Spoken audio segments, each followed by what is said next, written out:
तो hello my dear student, आपका ज्ञान गौतम क्लास में आपका स्वागत है। आज हम आपके लिए क्लास 10th का साइंस पोर्शन में हम लोग फिजिक्स का वीडियो लेके आए हैं जो काफ़ी महत्वपूर्ण होने वाला है एग्जाम के लिए। और ख़ास करके यह जो वीडियो है वह 2024 के जो बच्चे एग्जाम देने जा रहे हैं वह उसके लिए काफ़ी महत्वपूर्ण है। इसमें हम उस क्वेश्चन को लिखे हैं जो इस बार एग्जाम में आने की संभावना है और इस तरह का सवाल हमेशा से पूछते हुए आ रहा है। ठीक है, चलिए वीडियो को स्टार्ट करते हैं। हम लोग का यह जो वीडियो है वह किस से रहने वाला है? प्रकाश का परावर्तन और प्रकाश का अपवर्तन चैप्टर से रहने वाला है जो काफी महत्वपूर्ण है। सबसे पहला सवाल हम लोग का है, 1 नंबर सवाल क्या है, ध्यान दीजिएगा। किसी दर्पण की फोकस दूरी, किस दर्पण की फोकस दूरी ऋणात्मक होती है? आपको यदि कोई याद रखना है, हमेशा के लिए याद रखना है। हम यहाँ पे 4 ऑप्शन नहीं लिखे हैं, सिर्फ एक आंसर लिखे हैं जो बस अप्रोप्रिएट है, उसको आपको लगा देना है डायरेक्ट। ठीक है ना? तो किसी दर्पण की फोकस दूरी ऋणात्मक होती है, यानी किस दर्पण की फोकस दूरी ऋणात्मक होती है? तो आपको हमेशा याद रखना है कि अवतल दर्पण की जो फोकस दूरी होती है वह क्या होता है? ऋणात्मक होता है। तो धनात्मक किसका होता है? तो धनात्मक जो होता है वह होता है उत्तल लेंस का। किसका होता है? उत्तल लेंस का धनात्मक होता है। यह उत्तल दर्पण का क्या होता है? उत्तल दर्पण का, उत्तल दर्पण। ठीक है, हम अच्छे से लिख देते हैं यहाँ पे कि उत्तल दर्पण का जो होता है वह धनात्मक होता है। ठीक है, उत्तल दर्पण, ठीक है, उत्तल दर्पण इसका क्या होता है? धनात्मक होता है। उत्तल दर्पण का क्या होता है? जो फोकस दूरी होता है वह धनात्मक होता है। ठीक है, दूसरा है कौन सा लेंस को, यानी कौन सा लेंस को अपसारी लेंस कहते हैं? क्या कहते हैं? अपसारी लेंस कहते हैं। तो आपको याद रखना है कि अवतल लेंस को अपसारी लेंस कहते हैं। क्या कहते हैं? अपसारी लेंस कहते हैं। एक होता है उत्तल लेंस, तो उत्तल लेंस को हम लोग उत्तल लेंस को क्या कहते हैं? अभिसारी लेंस कहते हैं। क्या कहते हैं? अभिसारी लेंस। याद रखिएगा, अभिसारी लेंस। ठीक है, आपका 2 क्वेश्चन हो गया कि निम्नलिखित में से, आपसे ऐसे क्वेश्चन आए कि निम्नलिखित में से किस दर्पण को अपसारी लेंस कहते हैं? तो अवतल लेंस को कहते हैं। और उत्तल लेंस को कौन सा लेंस कहते हैं? तो अभिसारी लेंस कहते हैं। कोई दिक्कत? चलिए आगे वाला क्वेश्चन है कि समतल दर्पण की फोकस दूरी, समतल दर्पण की जो फोकस दूरी होती है वह अनंत होता है। कितना होता है? अनंत होता है। डायरेक्ट आपको याद रखना है। चलिए चौथा नंबर क्वेश्चन है कि वायु क्या है? वायु में प्रकाश की चाल निर्वात की अपेक्षा क्या होगा? तो वायु, देखिए वायु और यहाँ पे है क्या? निर्वात है। वायु है यहाँ पे और यहाँ पे क्या है? निर्वात है। तो निर्वात, वायु में प्रकाश की चाल निर्वात की अपेक्षा क्या होती है? कम होती है। क्या होती है? कम होती है। और आपको ये बात ध्यान रखना है, यहाँ पे हम बात करते हैं निर्वात, है ना, निर्वात। तो निर्वात में प्रकाश का चाल, निर्वात वैसे स्थान को कहा जाता है जहाँ पे हवा नहीं होता है। तो निर्वात में प्रकाश की चाल सबसे अधिक होती है। क्या होता है? सबसे अधिक।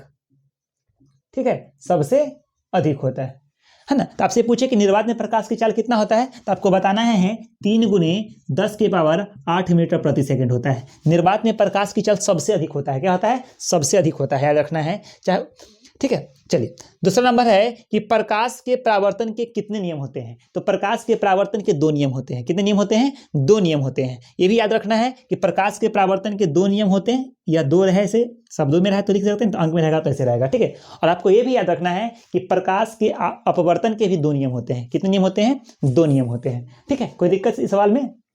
चलिए आगे हम लोग का कि दर्पण सूत्र है। तो दर्पण सूत्र क्या होता है? तो दर्पण सूत्र होता है 1/v + 1/u = 1/f होता है। और आपसे इसको मिटा देते हैं। ठीक है, और आपसे कोई पूछे कि लेंस सूत्र क्या होता है, तो लेंस सूत्र क्या होता है बताइएगा। लेंस सूत्र होता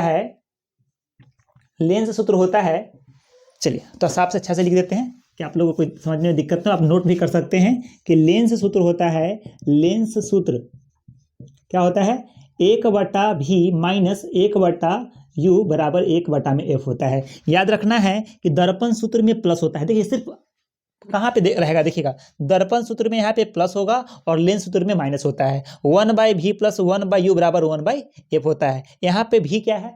v जो है से प्रतिबिंब है, u क्या है? वस्तु है, और f क्या है? फोकस है। कोई दिक्कत? चलिए आगे बढ़ते हैं कि निर्वात में, मैंने आपको बताया कि निर्वात में प्रकाश की चाल कितना होता है? तो 3 × 10⁸ मीटर प्रति सेकंड होता है। आपको भी लोग को याद रखना है, यही भी एग्जाम में आता है।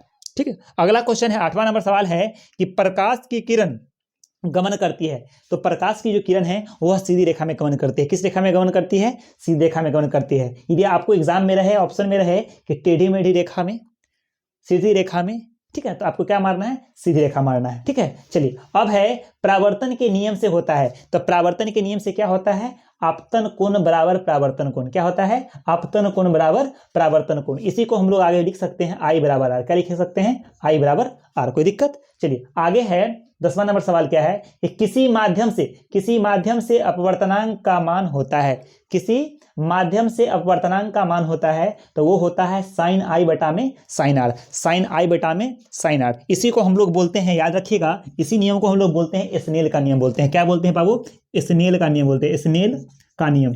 ठीक है, कोई दिक्कत? स्नेल का नियम। तो आपको ऐसे भी रह सकता है एग्जाम में कि साइन आई बटा साइन आर को किस नियम कहते, कौन सा नियम कहते हैं? तो याद रखना है कि इसको स्नेल का नियम कहते हैं। कोई दिक्कत? चलिए आगे बढ़ते हैं। हम लोग का जो 11वां नंबर सवाल है वो है कि लेंस में फोकस की संख्या कितनी होती है। लेंस में किसकी संख्या पूछ रहा है? फोकस की संख्या पूछ रहा है। तो आपको याद रखना है कि लेंस में फोकस की संख्या कितनी होती है? 2 होता है। क्या याद करना है? 2 होता है। ठीक है, चलिए आगे है 12वां नंबर सवाल है कि प्रकाश की चाल किसमें सबसे अधिक होती है। तो मैंने आपको बताया कि निर्वात में प्रकाश की चाल क्या होता है? सबसे अधिक होता है। क्या होता है? सबसे अधिक होता है। तो आपको याद रखना है कि निर्वात, तो निर्वात वैसे स्थान को कहा जाता है, मैं फिर से बता देता हूं, निर्वात वैसे स्थान को कहा जाता है जहां पे हवा नहीं होता है। ठीक है, याद रखना है कि निर्वात में प्रकाश की चाल कितना होता है? सबसे अधिक होता है। ठीक है, चलिए आगे है कि सर्च लाइट का परावर्तक सतह होता है। तो सर्च लाइट का जो परावर्तक सतह होता है उसको हम लोग कहते हैं, वो जो होता है सतह वो होता है अवतल होता है। क्या होता है? अवतल होता है। फिर से ध्यान दीजिएगा, क्या होता है? अवतल होता है। आगे ध्यान दीजिएगा, अगला 14 नंबर सवाल है कि तेल लगा कागज होता है। तो तेल लगा कागज क्या होता है? तो याद रखिएगा, पारभाषक होता है। क्या होता है? पारभाषक होता है। ठीक है, आपको मैं और बता देता हूं, इसमें एक होता है पारदर्शी, एक होता है अपारदर्शी और एक होता है पारभाषक।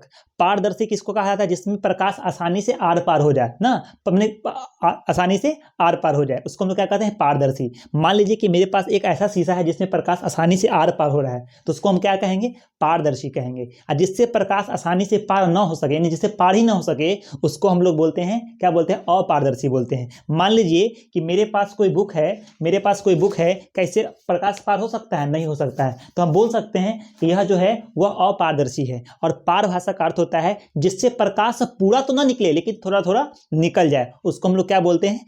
पारभाषक कहते हैं। जैसे मान लीजिए अभी ठंडी का समय चल रहा है और ठंडी के दिन में क्या होता है कि ओस जो होता है या कुहासा जो होता है शीशा पे यदि लग जाता है तो हमें प्रकाश को हम लोग अंदर ढंग से नहीं आ पाता या हम लोग नहीं देख पाते हैं। तो हम लोग इस भी बोल सकते हैं कि उसको हम पारभाषक कह सकते हैं। क्या कह सकते हैं? पारभाषक कह सकते हैं। चलिए कोई दिक्कत? आगे बढ़ते हैं। 15 नंबर जो सवाल है वो है यदि आपतन कोण आई और परावर्तन कोण आर हो तो क्या होता है? इसका रूल क्या होता है? आई बराबर आर होता है। क्या होता है? आई बराबर आर। इसी को बोलते हैं आपतन का कोण बराबर परावर्तन का कोण। प्रकाश के परावर्तन के 2 नियम होते हैं जिसमें से एक नियम ये वाला है। ठीक है, चलिए ध्यान दीजिएगा। अब 16 नंबर सवाल क्या है कि एफ बराबर आर बाई टू। एफ बराबर आर बाई टू, तो ध्यान दीजिएगा बाबू मेरे कि एफ क्या होता है? एफ होता है फोकस। क्या होता है? फोकस दूरी। फोकस दूरी याद रखिएगा। ठीक है, आर क्या होता है? आर होता है वक्रता त्रिज्या। क्या होता है?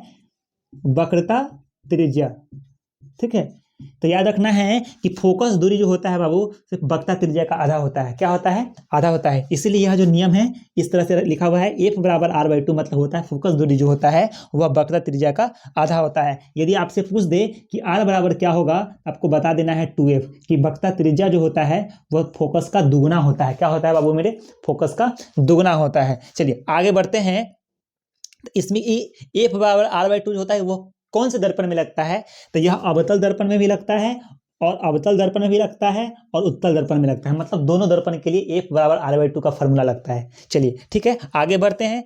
लेंस की क्षमता का एसआई मात्रक क्या होता है? तो लेंस की क्षमता का जो एसआई मात्रक होता है वो होता है डायोप्टर। क्या होता है? डायोप्टर होता है। चलिए 18वां नंबर सवाल है कि समतल दर्पण के द्वारा बने वस्तुओं के प्रतिबिंब होते हैं, कैसे होते हैं? तो इसका जो प्रतिबिंब होता है वह काल्पनिक होता है। कैसा होता है? काल्पनिक होता है। चलिए उत्तल दर्पण का उपयोग होता है। तो उत्तल दर्पण का उपयोग जो होता है वह क्या होता है? गाड़ी के साइड मिरर में।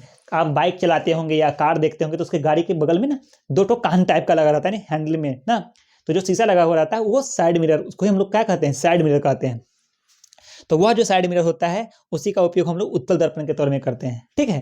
तो आपको पता है कि उत्तल दर्पण में जो प्रतिबिंब बनता है वो उल्टा भी बनता है, क्योंकि एम्बुलेंस वगैरह को देखते होंगे, एम्बुलेंस के सामने जो रहता है वह एम्बुलेंस जो लिखा हुआ रहता है वो उल्टा लिखा रहता है, क्योंकि जब हम अपने गाड़ी के साइड मिरर में देखें तो वह उल्टा चीज हमको क्या दिखाई देगा, सीधा दिखाई देगा, यदि सीधा है तो उल्टा दिखाई देगा, ठीक है। तो मुझे उम्मीद है कि यह वाली जो सेशन है मैंने आपको जो बताया प्रकाश के परावर्तन का जो मोस्ट इंपॉर्टेंट सवाल है, जो आप एक बार वीडियो को अच्छा ढंग से देख ले, जहां मैं जो चीज बताया उसको आप कॉपी पे नोट कर ले, क्योंकि इस बार हो सकता है एग्जाम में इससे बहुत सारा क्वेश्चन है, ठीक है। तो आज के लिए इतना ही, मिलते हैं अगले क्लास में। जय हिंद।